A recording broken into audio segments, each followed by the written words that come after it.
დღეს უკვე რეალობაა სამყარო, სადაც რობოტები ადამიანების შრომას ამარტივებენ. ისინი შემოდიან ჩვენს ყოველდღიურობაში, რათა შეასრულონ მძიმე და დამღლელი სამუშაო და გვაჩვენონ, რომ ტექნოლოგია შეიძლება იყოს ჩვენი საუკეთესო პარტნიორი.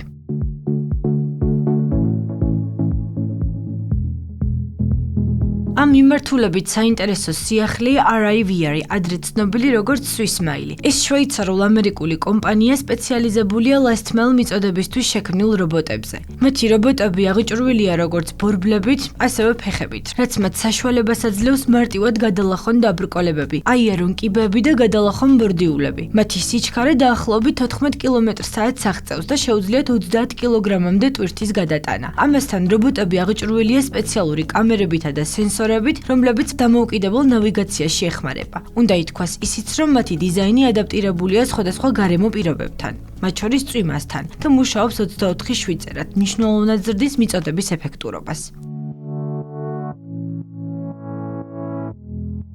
ახალი რობოტების ტესტირება რეალურ პირობებში უკვე დაწყებულია. ევროპაში ცურიხში JustEatTakeaway.com-თან თანამშრომლობით საკვების ავტომატურ მიწოდებას სწორედ ეს ახალი რობოტები ახორციელებენ. ამერიკაში Wayos-თან პარტნიორობით RIVR-მა პილოტირება მაისში აუსტინშიც დაიწყო. შედეგები მაღალ სიჩქარეს უსაფრთხოებას და მოხმარებლის კმაყოფილებას აფიქსირებს. RIVR-ის გრძელვადიანი ხედვა გლობალური მასშტაბის მიღწევაა. კომპანია გეგმავს მილიონობით რობოტის ფლოტის შექმნას, რაც მათ საშუალებას მისცემს ააგროვონ მონაცემები და გაუმჯობესონ AI უნარები. ყოველი ახალი შეკვეთა, ყოველი ნაბიჯი და ყოველი გადალახული დაბრკოლება სწავლებისა და განვითარების შესაძლებლობას ქმნის, რათა მომავალში რობოტები კიდევ უფრო დამოუკიდებლები, ჭკვიანები და გარემოს ადაპტირებულები გახდნენ. RIVR აჩვენებს, რომ ტექნოლოგია არა მხოლოდ დასაქმების შემცირებისთვის, არამედ ადამიანისთვის შრომის გამარტივებისა და ცხოვრების უკეთესი გამოცდილების შექმნისთვის იქნება.